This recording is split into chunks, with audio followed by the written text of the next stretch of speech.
Well, hey there, all you freaks and geeks, and welcome to another great episode of Zen and the Art of Endurance. We're about to head out on a gravel bike ride out in the countryside. We're going to talk about some Zen and Buddhist topics and also relate them to endurance. How can you become an endurance monk? And also how to not lose your train of thought.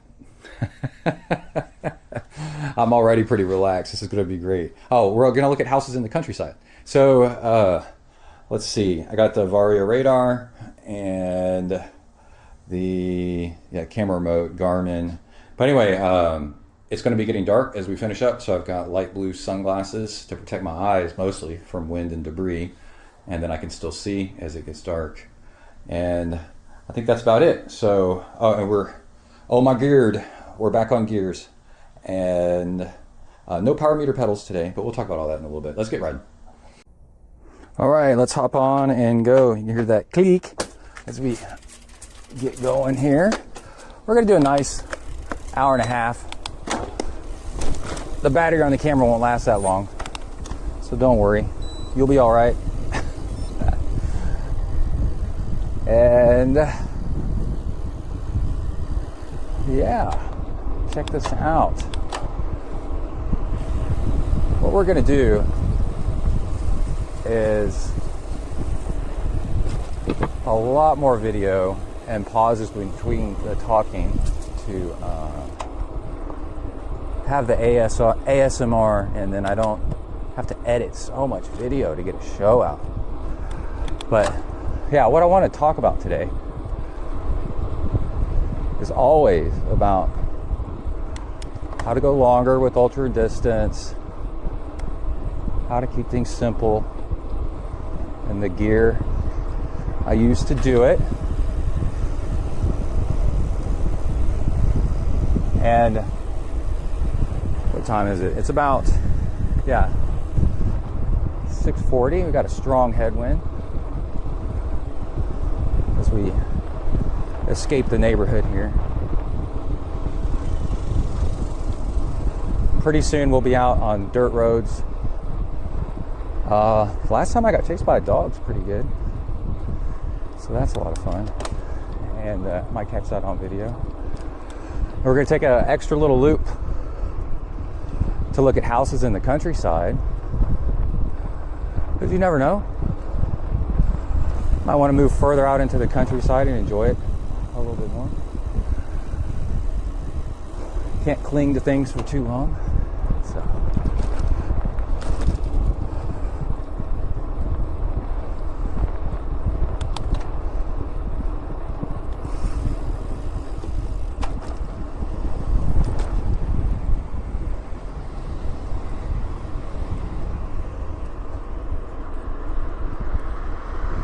So I kind of want to start a new show topic called How to Become an Endurance Monk.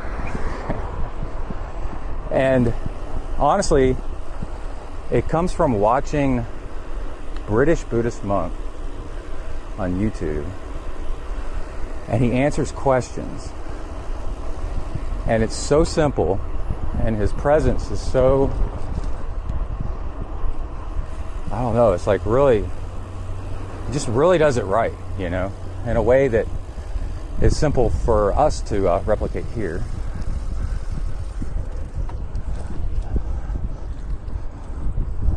Which way was the wind blowing from? We cut off the camera and the mic while we're headed right into the headwind, and then come back when it's not as bad. How about that? I can see a flag over there. We got crosswind. So yeah, we'll be right back. Okay, I actually don't want to record this part, but it's the most dangerous part of my ride. Very short, but it can be high traffic and aggressive drivers right through here. And after I started videoing with a camera, I was like, man, this is really cool just to have in case you need evidence of somebody doing like vehicular assault, trying to run you off the road or something.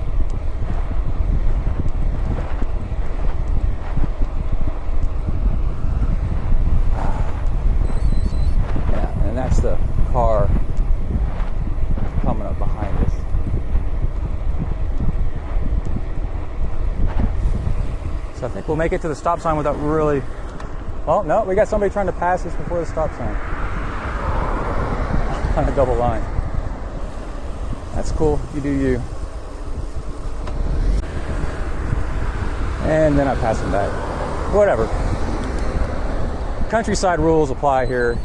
There's hardly any cars. We kind of do what they want. Apparently.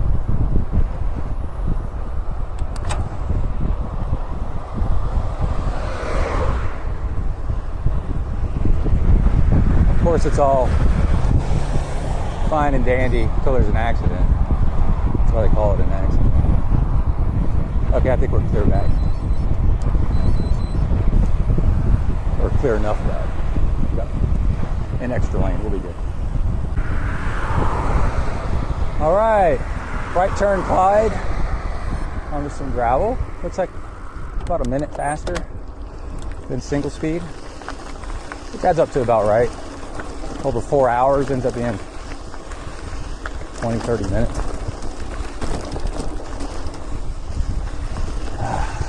Yeah.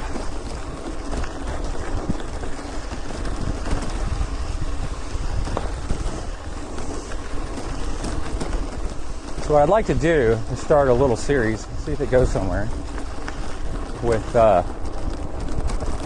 compiling with y'all's input, y'all because we're in Texas,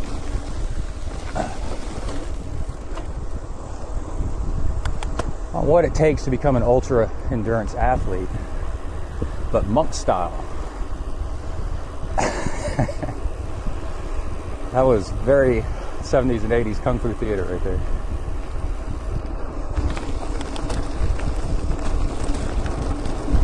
And I got the idea and inspiration from watching this guy. And you don't have to get infatuated with him. I'll do it for you. I've watched hours and hours and hours, well, listened actually mostly, of his talks. And he's really interesting because he comes from a normal Western background, where he had a job.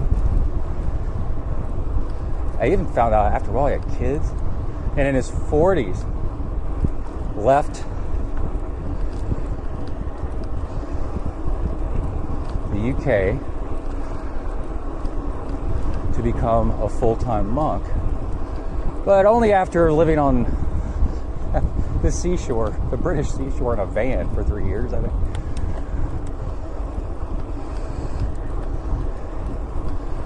And it's one of these classic examples of like, yeah, what does this guy really know? And then he answers questions and you're like, wow, this is pretty great.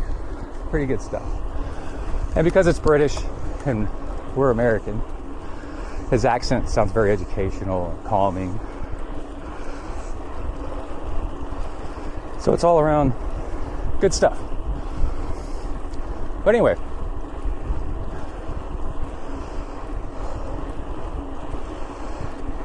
if y'all would send in comments and questions, I'll answer them for you on the show,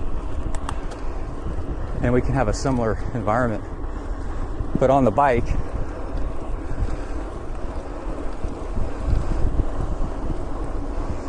And we're about to have a major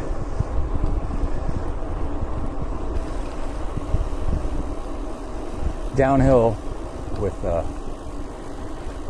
that's where that guy lived. Jesse Thomas Road, famous triathlete. How's it going? He looked at me like I was insane. Because we got cameras. Okay, we're gonna go downhill, and it's hard to hear, so I'm gonna go ahead and pause.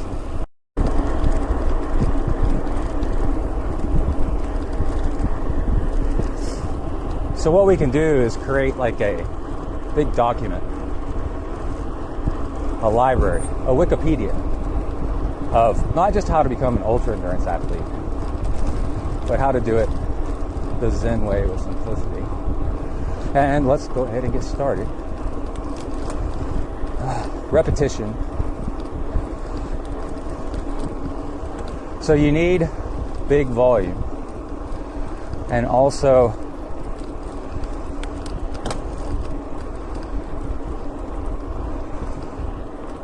low heart rate. So you need calmness while you do big volume, low stress environment. No Ezekiel today, which is good because I didn't bring any carrots. Because they're old and rubbery. And the fridge, I checked before I left the house. I think about Ezekiel.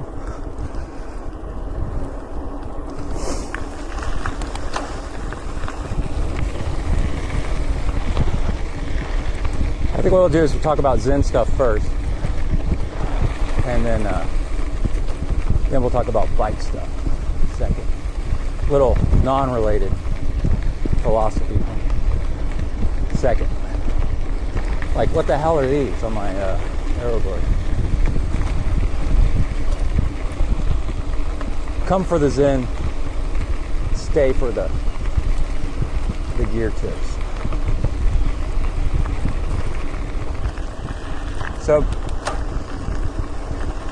he's a really great example of how to let go of yourself and ego. We got a runner out here. Check this out. Surprise. How's it going?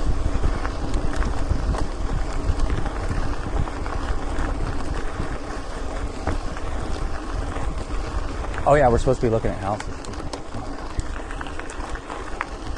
Now we're really starting to hit the countryside.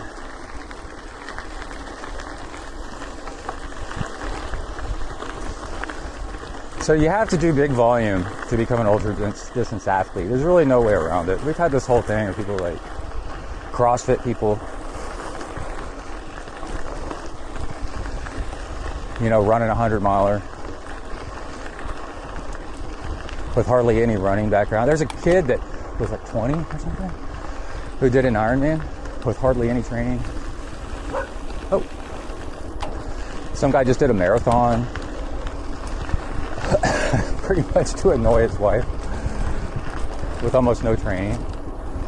And yeah, you could do that stuff, you know, but you're miserable while you're doing it. Or you could learn to fall in love with most of the training. I mentioned earlier today on an Instagram post, a comment that actually the one part about training I don't like is getting started, and ironically, the pool. Start swimming. I don't like getting in the cold water, and it feels cold at first. Personal preference of mine. But that's what we're always working on. It's getting rid of personal preferences in Zen. Okay, we're gonna have headwind for a little bit, so I'll come back when we turn around on this road. You know what? I changed my mind because we got dogs.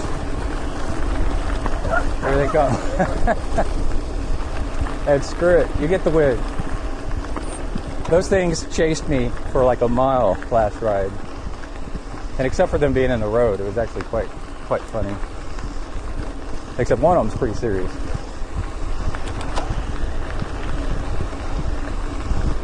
So yeah. To do big volume, you also have to let go of the ego of wanting to be fast all the time. And that's the big inhibitor to getting in big volume. Where people plateau out is at good amateur, because they go, you hear this a lot, they go too hard too often. And actually, what you're supposed to do is easy, and then on occasion go hard. And you got to go so easy that you can actually recover. It's almost like a recovery ride between the easies.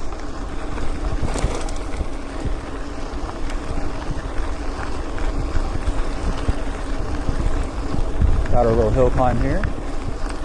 And now we have gears. We can actually use them.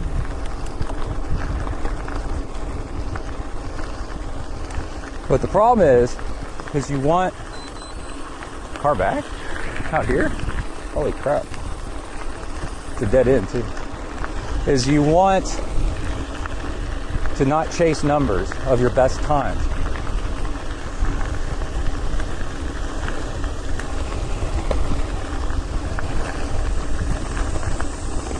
The comparing mind, you know, you're saying, well, I usually average this speed, or I usually average this power, or whatever, minute, mile, kilometers per hour for you Canadian. And then for the rest of the world. And so to become an endurance monk, you take that crap off your bike computer. Now, Buddhism always teaches middle path. So extremes are not good. The guy, and he was a guy that became a Buddha, grew up really rich, and then when he was a young adult, decided this is crap. And then he did, I think, 6 years of near starvation. And that was a thing at the time. This is 2,500 years ago. Oh, look, I can gear down. Oh, my brake. Oh, my God, that sounds terrible. Got to burn whatever's off of those brakes. Talk to our local bike shop, Hero Kai. And they'll tell me what to do. Hold a lighter to the disc rotor, things like that. Burn off the crap. No, to the pads? I don't know. He'll tell us. That's a question we could have answered. So, bike computers are definitely handy. In training, it's kind of counterintuitive. What I found is when I had average miles per hour, I was always trying to match this average miles per hour of, you know, what I knew I could do when I felt good. Well, that's one of your days when you're like feeling really amped. So that would be a good day for doing intervals. But the rest of your days aren't like that. You got like 2-3 days like that a week at most. If you're training properly, which most people aren't.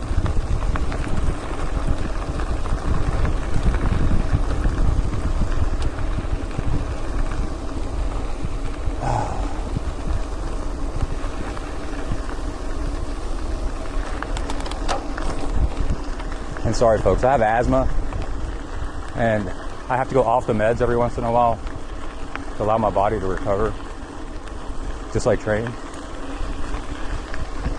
So sometimes I'm a little bit out of breath until my body gets warmed up. I moved to Texas when I was 9 and missed the window of where you develop immunity or non-sensitivity to the all the pollen in this area. And wham, developed asthma allergies, like really bad.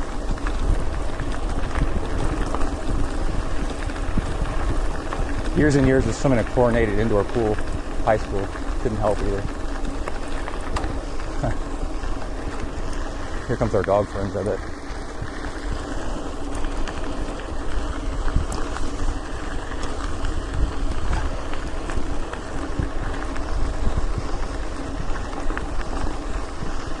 Oh, they're on the next hill. So, with bike computer, what's actually handy is power and average power, and then you reset it every once in a while for like lap power. Like 30 minutes, an hour at a time, before you kind of meet up with the same elevation again. You don't want to do average power for just uphill for a long time, because your power will be higher, artificially higher, because you're climbing that hill. But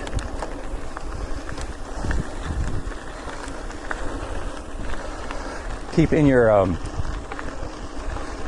most days you want to keep your power below like an average and keep yourself, especially at the beginning, from going too hard. And in a race.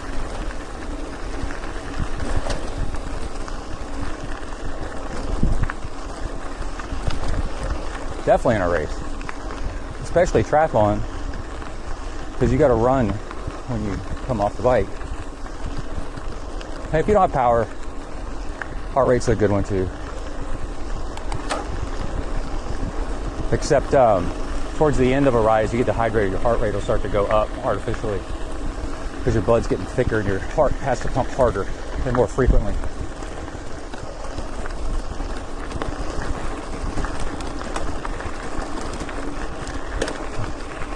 Here we go. Here come the dogs. I see them running.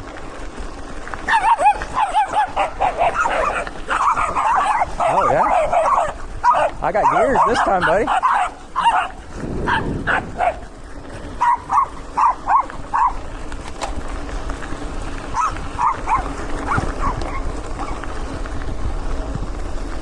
I kind of want them to give up before we hit the road here. There we go.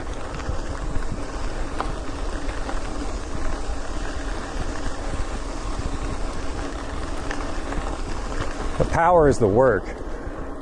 Heart rate is your body's reaction to the work. So they're not exactly, heart rate's not exactly, but you use them together is actually the best way to do it, right?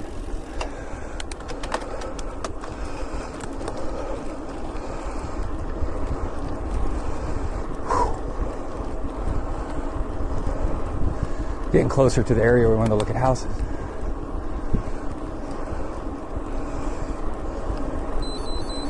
So average speed, current speed, max speed, all useless for training. Almost 100% of the time.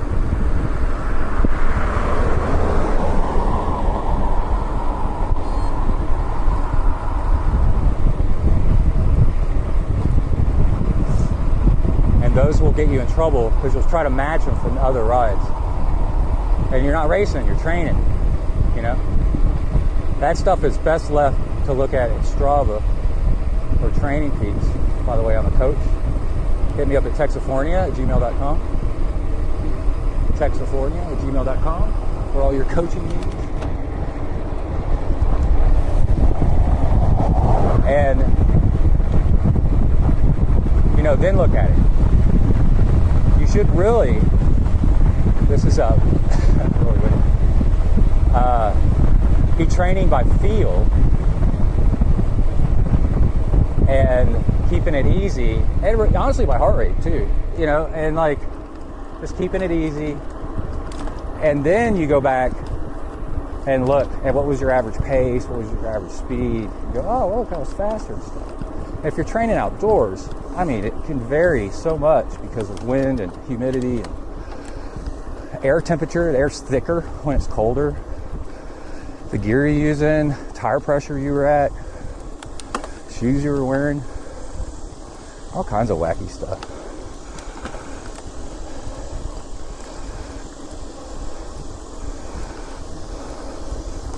Pavement ends. On the aerobars, I try to remember to put water up here so if it dribbles on stuff, it doesn't get everything all sticky. I keep the fuel down low.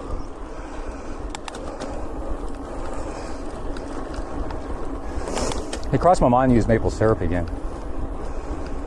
That stuff's so cool because when it gets on your handlebar stuff, maple syrup doesn't get sticky. It rinses right off with water. It's really odd, cool chemistry to it that does that.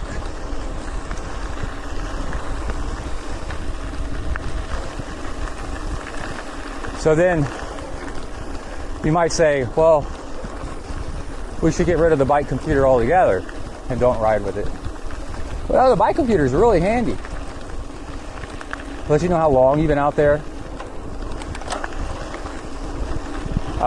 If your route happens to be like miles, and definitely in a race, you want to know how many miles you've done, so how many miles are left.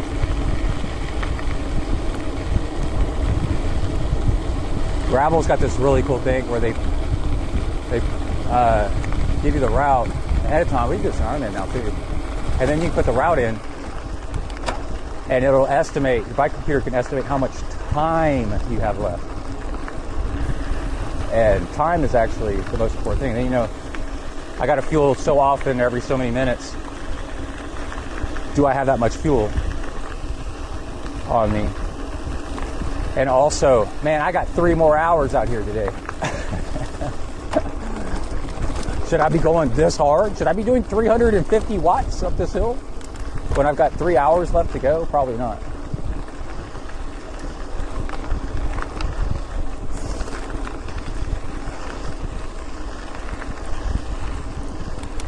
But yeah, another big question is what happens if you forget your bike computer or it dies? Well, that becomes a training moment, right?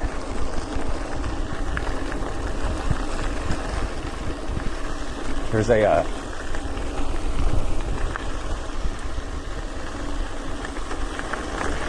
I don't know what you would call him. I was about to say motivational speaker, but what do you call, like a prophet, meditation kind of guy? Sadhguru, which doesn't even sound real, but he is.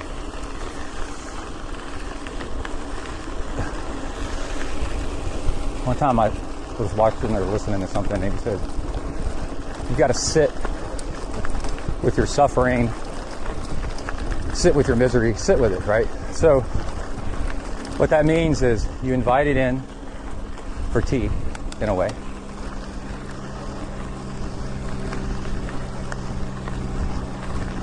And in the mythical tales of Buddha, the devil, Mara, which is the Buddhist version of the devil, came to him and said, who do you think you are? You think you're getting enlightened? Huh? What? Let's fight. And it takes two to fight, you know, as my parents said to me and my brother. And you can invite your guest in, almost like a vampire, but to show it that you're not scared, and sit with it. And then the whole point, or one of the many points of meditation, is to just sit and realize that everything's going to be fine and how little you actually need.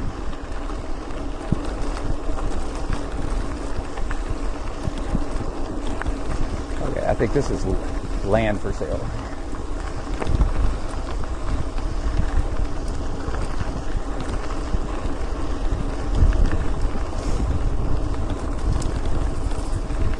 And it'd probably be a big tract of land, so it's probably pretty expensive. You could afford that barn right there. I've asked those people in that nice house, can we live in your barn? And I'm like, are you crazy? I'm like, well, the British Buddhist guy, he lives in a hut on the beach in the jungle in Sri Lanka. And he's fine. It's crazy. But anyway,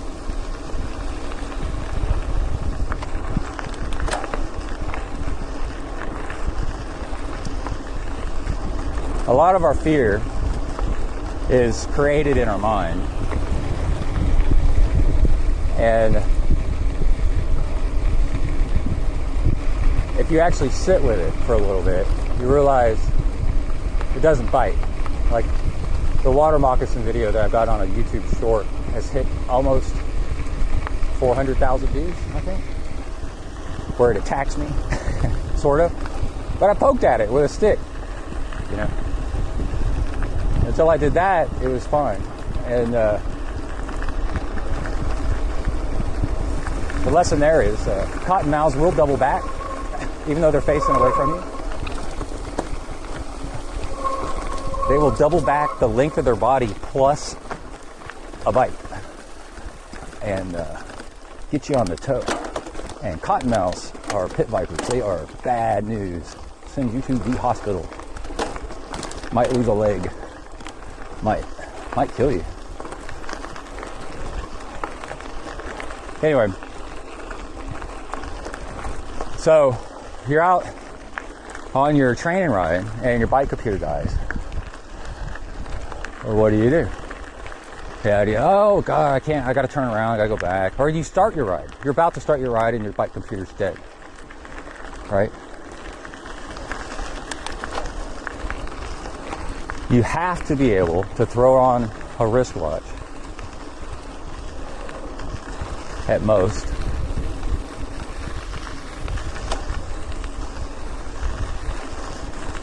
If you have a phone, you got a clock on your phone. Start a timer or make a note of the time that you started and ride without it. Because the real training is, what are you going to do during a race or during life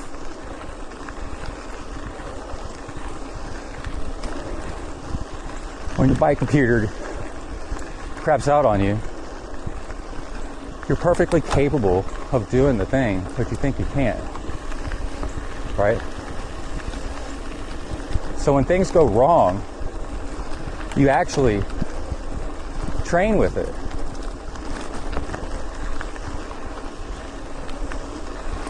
So one of my practices is, if it's pouring rain outside, I'll ride indoors, right? But if it's like, it might not, 50-50 chance, and it's not raining at the start, I'll probably ride outside. And then, if it actually rains on me,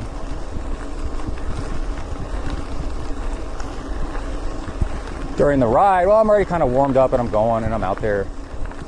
And it's good training, right? Now I'm riding in the rain without a bike computer.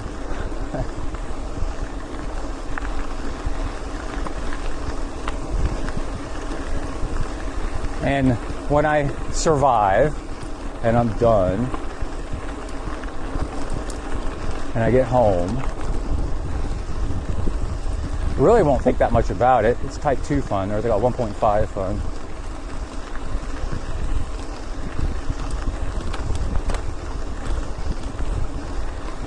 But then on race day, when that happens, you've actually survived it before and it doesn't freak you out.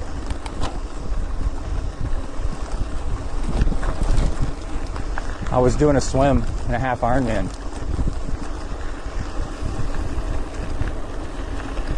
And there was a flash and there was a boat right next to me. And I thought they were taking a picture of me. No, it was lightning. And a storm moved in that fast. It's actually the Texas Hill Country, the area that flooded. This was many years ago, though.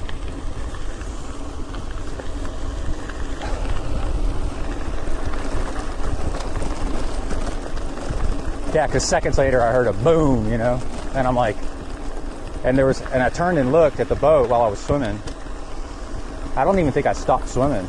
I just kind of, you know, as I turned my head to breathe, just looked. There was no cameraman. And for those who don't do triathlon, swims are usually a little bit dark in the morning. You start really early at the first flight, so you might see a flash of a camera. But anyway,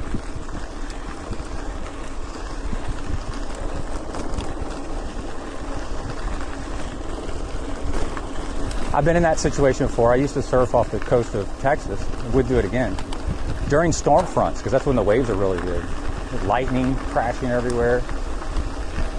For real, I'm not making that up. And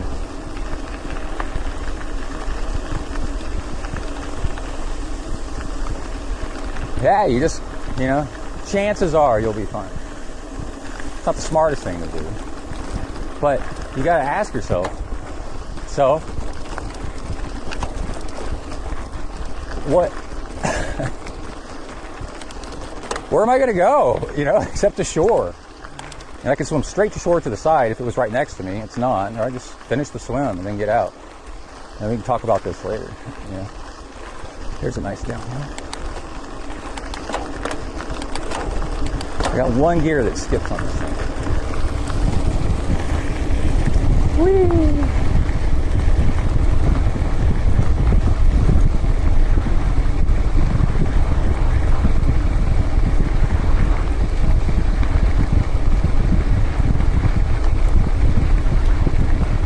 Big downhill, got a car coming. Gonna be picking up a ton of dust. Right into a rumple strip.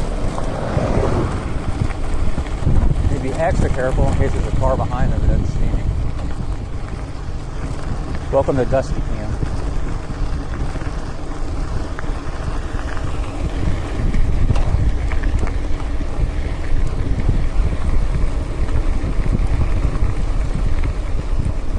Top of this hill is a neighborhood with houses that we were half jokingly talking about, but it's like, it would be affordable. Some of them.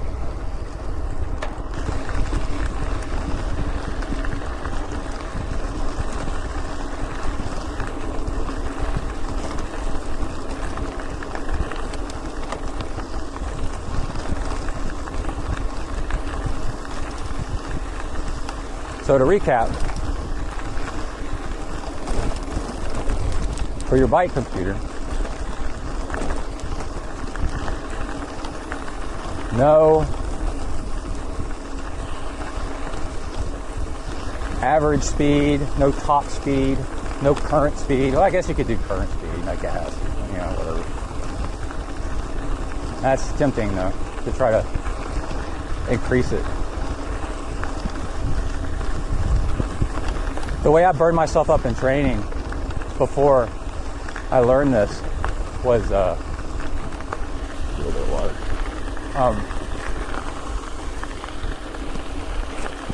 I'd be finishing a bike ride, and let's say I'd average like 19 miles per hour. I was like on a road bike, 19 miles per hour for a long ride. And I'm like, oh, that's good. Like, you're chasing these artificial numbers, that's good. And then it's getting hotter, turn the headwind, my average starts dropping. 18.9, 18.8. Some kind of animal up here, dog. So then, yeah, you start pushing too hard to get your, howdy. You start pushing harder than you should to get, because you want to show on Strava that you average 19, That's exactly what I'm talking about. Or, same thing with watts, but you averaged this many watts. What I learned was, what's really cool is how fast did you go with the least amount of watts. That shows efficiency and makes you a real threat on the run, which is where stuff is won, or towards the end of the race. Okay. Let's see. There's a mobile home.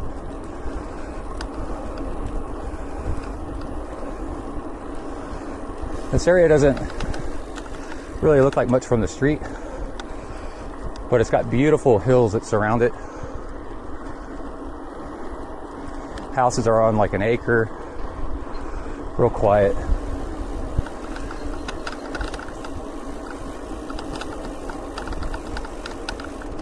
I've got a jiggle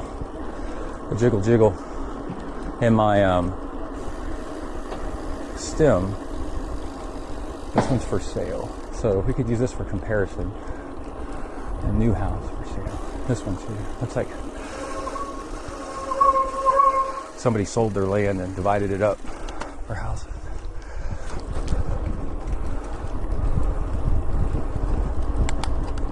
If that house and the trees weren't in the way, it's a big view to the other side of the Brazos River. It's really pretty out here, quiet.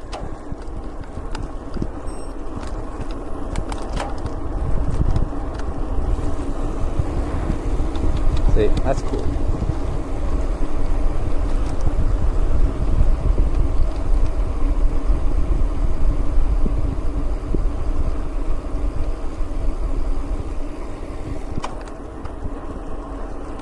I guess this area is getting gentrified a little bit.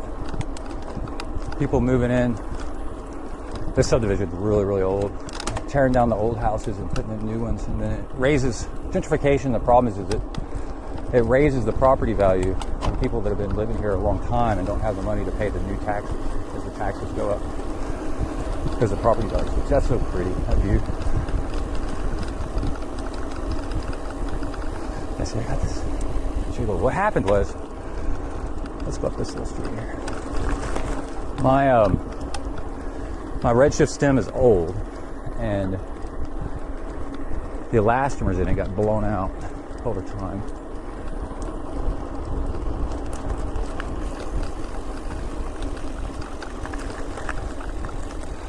And I put new elastomers in.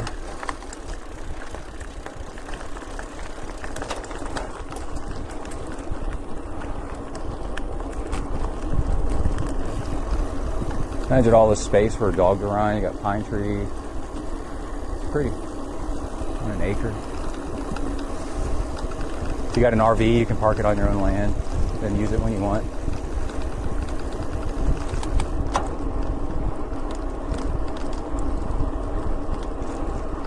You could buy an empty lot, put an RV on it, and build your house while you live on the lot. Something crazy people like to do. Some quiet little spots. I bet it's all subdivided, and the land without houses on it are actual lots. See, I like this. This one's cool. It's an old little house, kind of nestled up into the woods a little bit. Oh, here comes the dog. And when you live on a loop, we're going to come back out on the loop. I learned this as a kid. If you have kids, if you can, live on a dead-end street, like a cul-de-sac or a loop. And then you don't have through traffic going through really fast. And then your kid's less likely to get hit by a car. Anyway,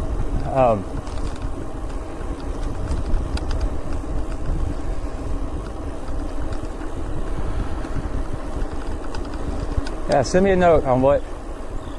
Oh, I put new elastomers in, and it's got a gap in it, so I figure I might have to take the stem apart. A redshift stem actually comes apart, and there's elastomers in it, and you tighten down something. There's even a tool, which is unfortunate.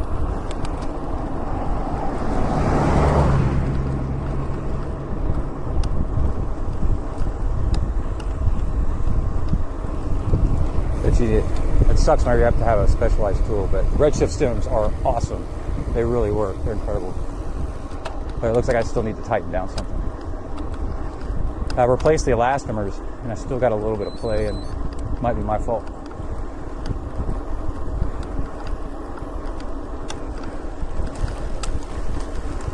All right, turning on Blue Ridge.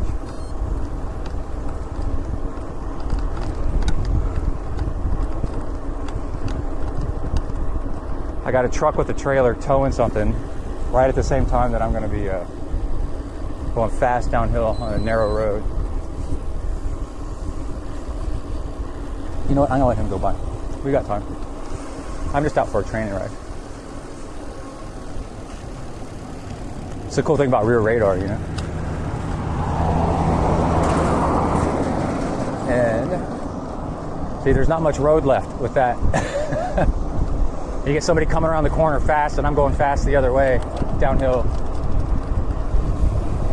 That's what you call a pinch point, I guess.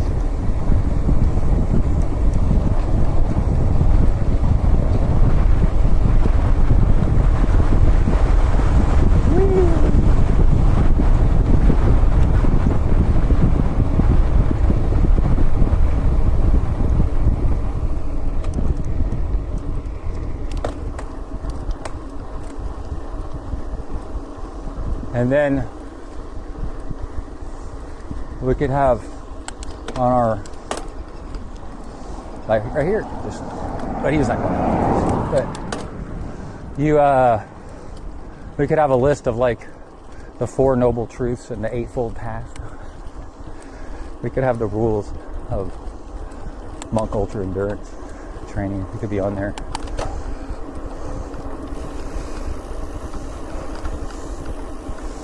No maximum numbers. Don't chase numbers, and then actually the numbers that people tend to chase that get them in trouble. So what you do is you just don't even show them on your bike computer. And you see that in pro racing a lot. They'll take pictures, video pros' bike setups, and they'll have black tape across certain fields so they can't even see them. You do want to record the data. See, that's the middle path. And look at it later. These are fainting goats right here. Some of them, I've heard. We're not going to test that out.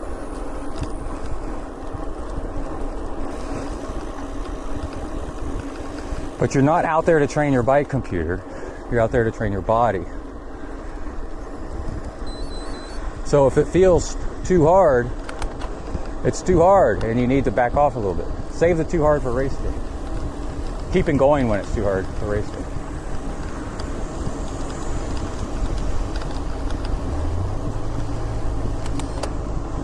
Yeah, I want to fix that little clicky click. A little thirsty today.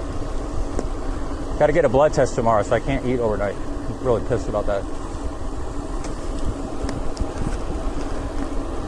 Because I went this morning to go do it after I swim, because it's really close to the swimming pool.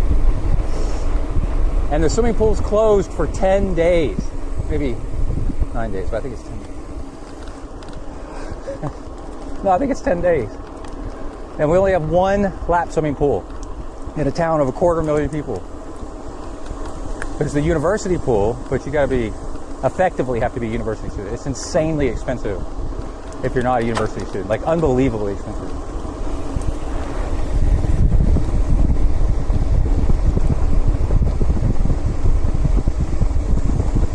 So I walk up to the gate, there's nobody in the pool, I read that on the thing.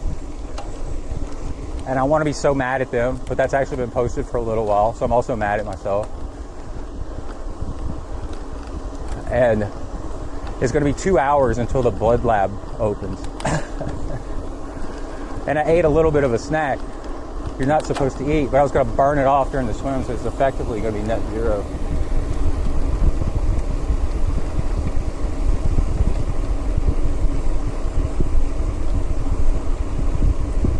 This is a little twisty right here. There's these things where you're like,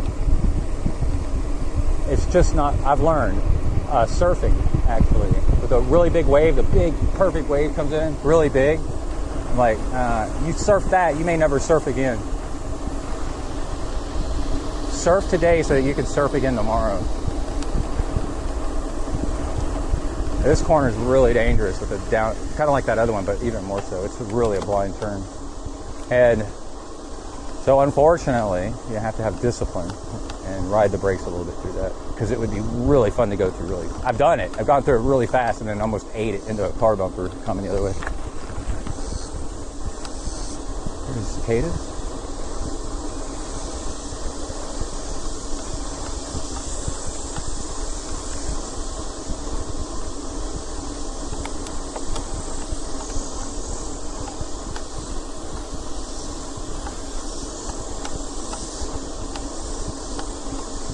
See the bars dip. I keep thinking they just need to be broken in, the rubber elastomers, but then I actually feel there's some slack like right there. So while we're doing that, let's talk about these. So whenever I see somebody riding aerobars without grips on the end of them, I'm like, dude, you're just asking for it. This is metal. Get slick. And so I rode that because I didn't want to take them off my other aerobars, and these are new. The last ride, I was like, yep, I'm right, it is dangerous. So I rode very carefully like that.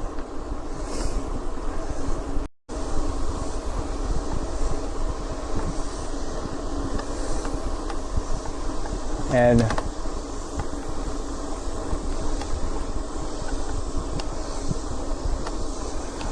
silicone grips, like BMX silicone grips, you just slide them over, they're incredible. And then they add actually a little cushioning, which adds a little bit of suspension. Cushioning is suspension, you know. Here's a piece of property. Empty lot. Probably $3 million. Land's gone up a lot the closer you get to campus. We're right next to Texas A&M. And this is honestly one of the prettiest parts of town.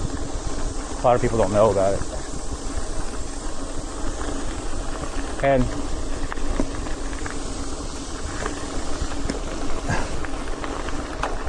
bunny rabbit.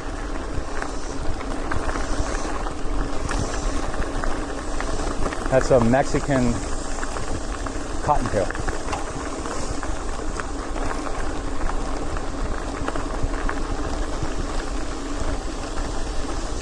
So while I got to rush out and buy silicone grips. Kind of looked up, what ones do I have on my old bike, but they're on there. I don't want to take them off, but I love them, so I want exactly those. So I spent a couple days looking around on Amazon, and then you can see on Instagram or YouTube, I posted a video. I found this in the road. It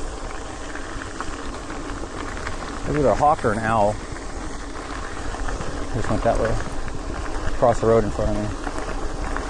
And it said, like, God's grace or God's gift. In black letters, it's neon green. It's a silicone, like, Livestrong band. Because it's neon green, if you put bright colors on the parts of your body that move the most, like your ankles and your wrists, like when you're running, and your head up high, cars are really way more likely to see you so you don't get hit. So I picked it up, rinsed it off with water, put it on. So it's sitting on my desk at home.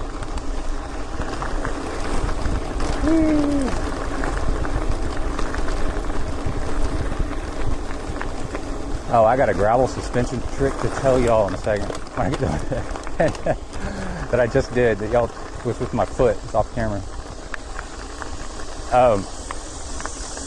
Anyway, so I was like, I got an idea. I'll wrap it around the end of these bars and see how grippy it is. And this one was also sitting on my desk. So I did them both. This is from a Trek pride ride, like a gay pride ride. That was a gravel ride that we did a few years ago. That Emily did, Kai did. I think maybe Kai's girlfriend did it with us, part of it, like the shorter one. And it was super cool.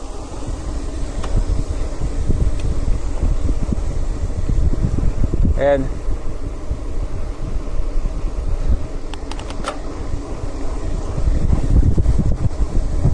anyway, I grabbed a bunch of these when we were doing the ride, and there's two of them sitting on my desk at work. These actually, yeah, these are Trek. They say Trek, right? It's hard for y'all can't see it. T-R-E, Trek. And we have a Trek store in town, and in REI now. It's amazing. Every time I want to move away from here, the town gets better, and I'm like, dang it. Plus the cycling's incredible here. But anyway, I wrapped them around like triple, just to see, because it looks cool. Like the color is really pretty, and it turns out they actually work pretty good. And it's not enough. One Livestrong bracelet, and I have a Livestrong bracelet tip to give y'all.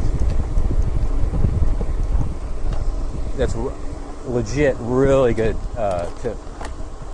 So, but in a second. So, I think I have two more of these rainbow ones at work. So I could move this down, put another rainbow. I got two, and then a rainbow one up here.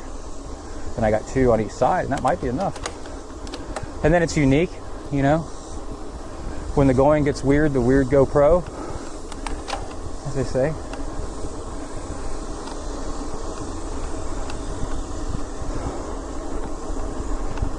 So when Lance Armstrong finally collapsed his own career and admitted doing all the doping, Livestrong was doomed, and the whole Livestrong bracelet thing faded. But the bracelets are not a bad idea, silicone bracelets.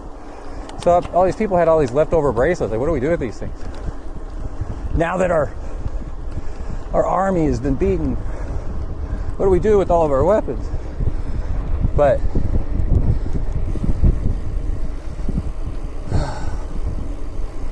If you've got a water bottle that you do not want to lose, you want to use it later in the race. It's like your second or third fuel bottle. And say you're on a tri-bike and you got it mounted behind you, right? You can't have your eyes on it. If it drops out, you won't know it. Put the bracelet or one of these, just any like these, around the middle of the bottle, lower into the bottle. Then put it in the bottle case. You put 2 of them on there if you want.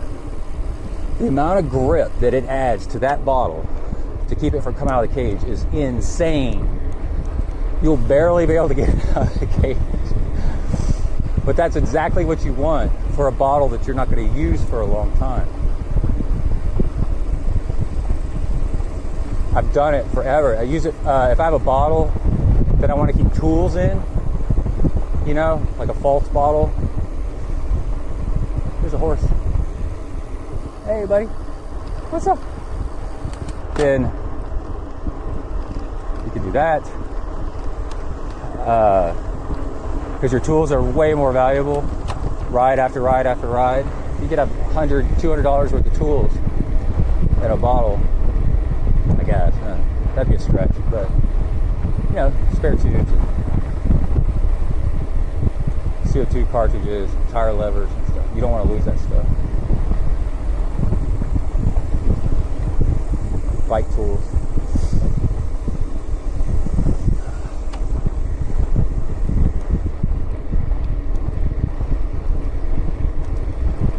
And then also, I just kind of keep them around, and they pop up every once in a while still because they're not a bad idea. And so whatever motivational thing you want, and use them for things. They're essentially just giant rubber bands, which are infinitely handy for stuff. Strapping stuff down with a little bit of give. And then now, it's not a bad idea.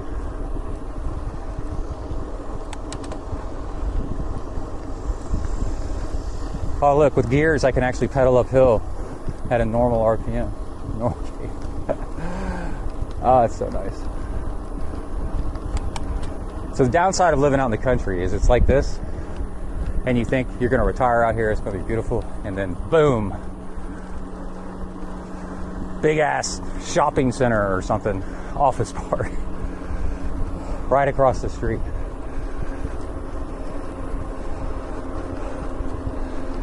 I hear an airplane. And I used to work for the county right out of college in the office. It's like the land management office. People would come in and they'd be like, really? And our bosses would say, there's no zoning out there. People can build whatever they want. That's why the land was so cheap. If you want to know for sure what your neighbors are going to be like, see, here's like a little pretty setup. This is so nice. And then bam, here's the rest of that shopping center office park thing. I think it's actually an A&M research site.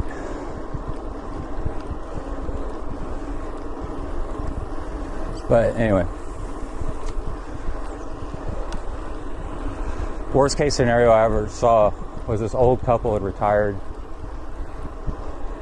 and spent all their retirement money building this little house and whatever, and somebody next door, not even across the street, next door bought a couple acres of land or whatever and decided to build a 24-hour go-kart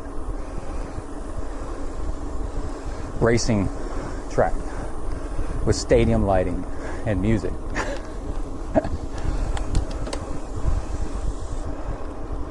And they came into the office, what do we do? Like, you really can't do anything, unfortunately. So you got to be careful.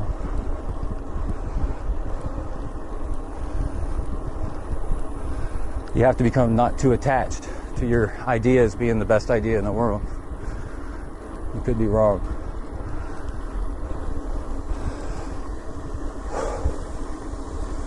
Have a plan B.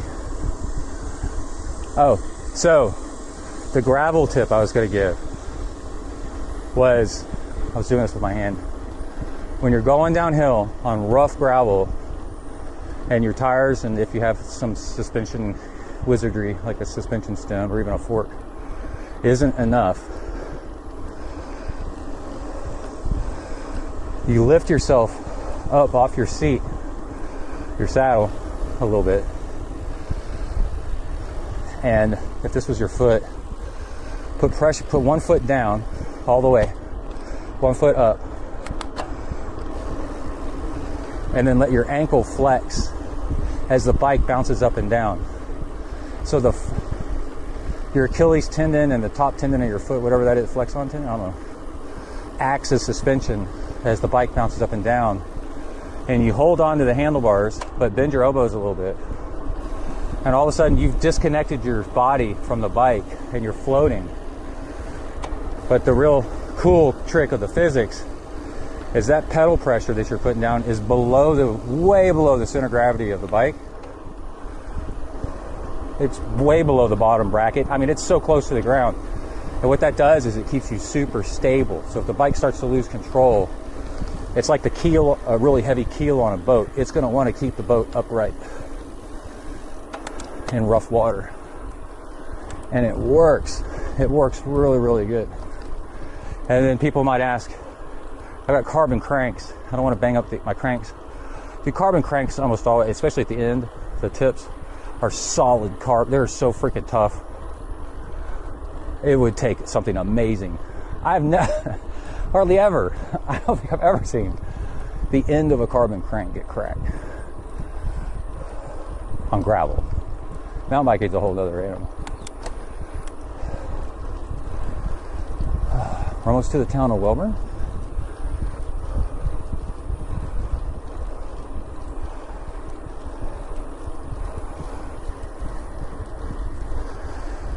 So when I did my, I need to drink some water on that and some fuel. This is 100 calories Gatorade powder, which if you do the powder, it's actually table sugar, I guess. It ain't high fructose corn syrup because it's not syrup, it's powder. And 100 calories maltodextrin powder. I bought it in bulk. Tastes real light.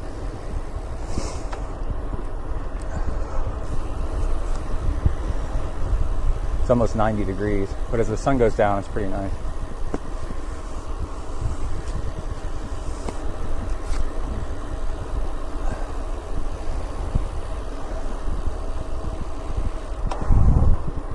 Let's go ahead and save a file and start a new one in case one gets corrupted. I work in IT and propane accessories. And you learn that real early in your career. Big stuff, save often, so you don't lose the entire thing. Stitch it together later.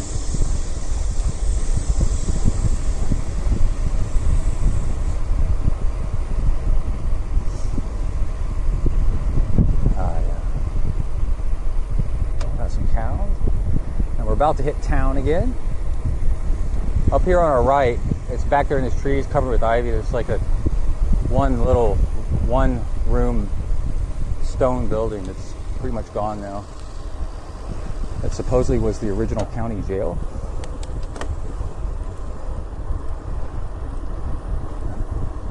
Or somebody asked, do they have AC? Like, no. No, this was like 1870s. This is like Tombstone. Not AC.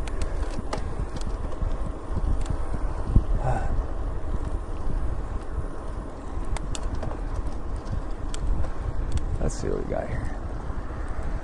So right time of day, it's really quiet still. 10 years, this will all be built up.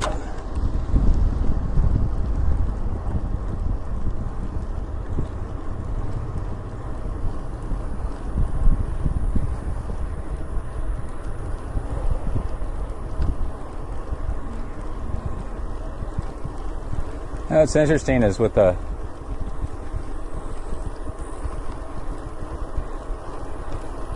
gears versus non-geared, you know, you can choose how hard you want to go. And when I was I noticed when I was doing single speed, there's so much coasting built in that in a weird way, you can ride slower, but you can ride farther because there's more coasting built in. Once you learn how to climb hills and not try too hard climbing the hills and blow up.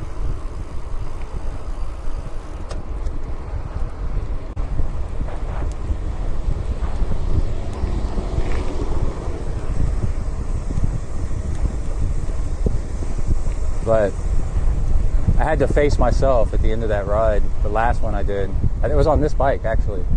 I just got too hot. And you come to terms with like this dark night of the soul is when you can't win against yourself, then what do you do? Because you're the enemy. And over time I had decided that this 3-mile route or 4.5 hour route was like what I had to do. Got some headwind, we'll be right back. All right, tail crosswind.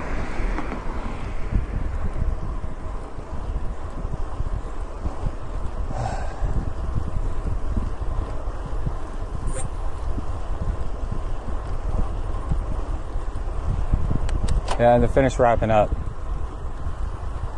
with the Zen talk. You let go of the ego and quit trying to chase numbers. So you get rid of the numbers, quit trying to chase numbers. That's step one. How about that? And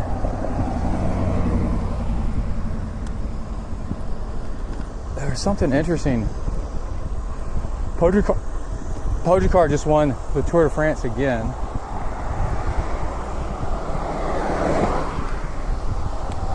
Oh. And there was a stage of the mountain time trial. And that's kind of like, time trials, one at a time. You get your time, your best time. And is my white light blinking? Yeah, I got a blinky white light. That'll help.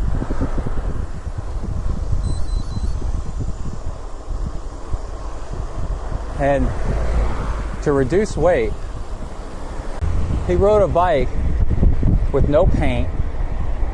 Because paint adds, it's something. It's not much, but it definitely will affect your time going uphill. And by a few seconds. And that matters in this. When you ride 3 weeks and you only win by 4 minutes, seconds actually matter. Big time. But then no bar tape. And I'm like, the UCI, the governing body, is going to be like, they're going to regulate the height of your socks, but they're going to let them ride with no bar tape.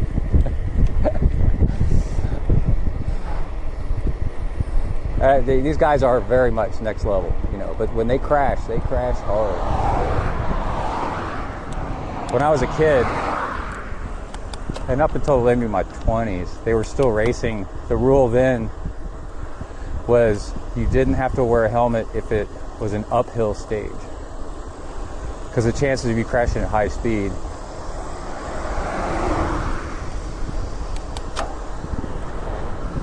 Looking behind me, make sure there's no car.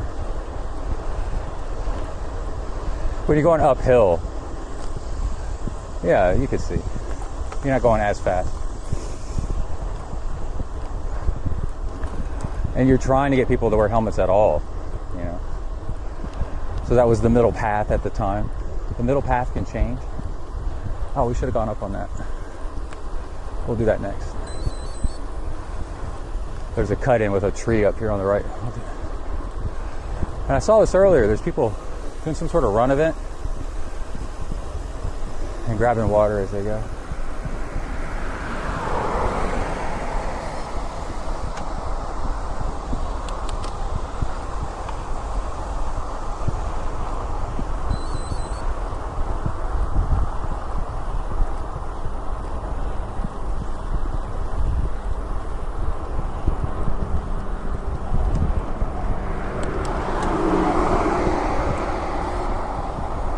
while I'm totally fine with riding in the road, just for statistics' sake, and since there's nobody on this side of the sidewalk because it's not built yet, probably people are on that side because there's subdivision I live in's over there.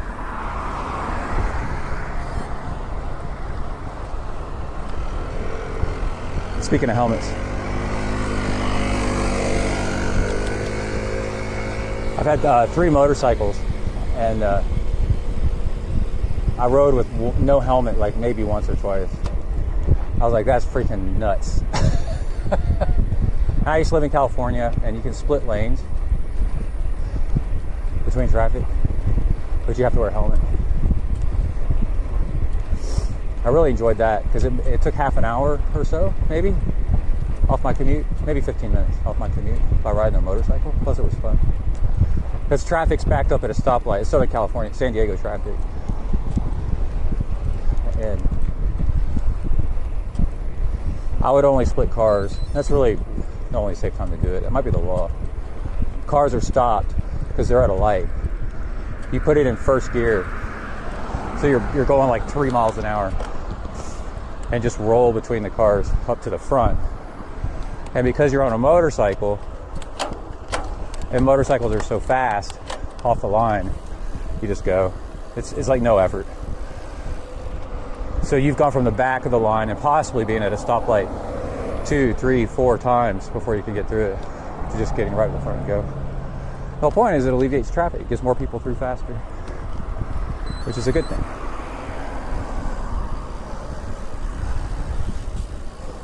All right, we're almost done.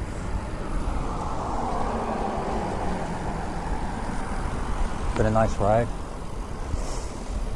I thought I'd see more houses for sale or for rent out there. I guess in my mind, I'm comparing to the best I've seen, right?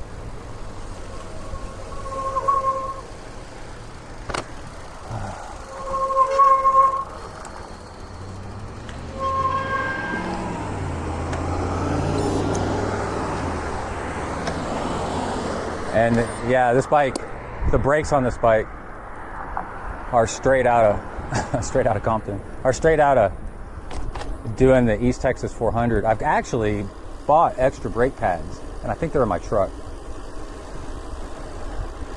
And I could actually replace some brake pads if these are worn down. Take a look at them. Look at that sunset. Isn't that pretty?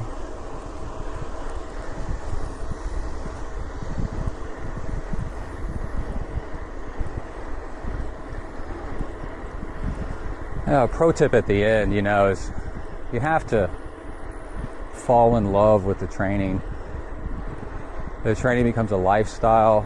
It becomes almost an escape from stress.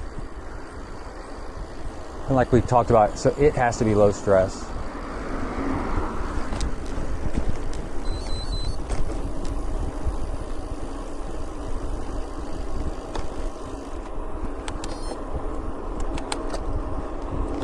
And then it's something you look forward to. I think that rear cassette sounded loose. It sounded jiggle jiggle. I need to tighten that down. This bike was wrecked after the it was really muddy. It rained the first day. And so half of the first day was 60 miles of mud. It wasn't the worst mud. It wasn't peanut butter mud, but it was close.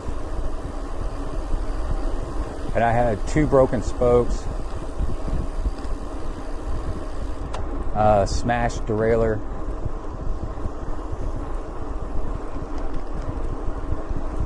probably, there's an interesting thing, if it's wet and you're riding in sandy wet, sand will eat through your brake pads. And there's, I'm about to say 2, but I think there's a hybrid in between.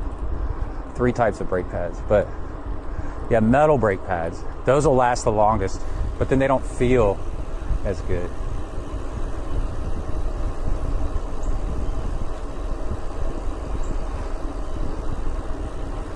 And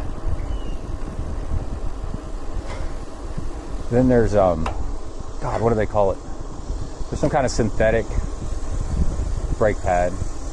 I know the name of it, I can't think of it right now. And sand will eat through those. And on the they had a group chat going if people needed help or rescue during the race. And a lot of people were saying, hey, I need to come get picked up at mile 200, mile 300, mile 180, whatever. I went through my brake pads, and because it was wet and sandy, so the wet gets the sand in there and keeps it there and just grinds your brake pads onto nothing. And they'd crashed because they had no brakes left. So if you do that race or another sandy race, do the metal brake pads. All right, we are here. I'm gonna go inside and join an IPA. Send me your questions and we'll start answering them on how to become an ultra endurance athlete the monk way.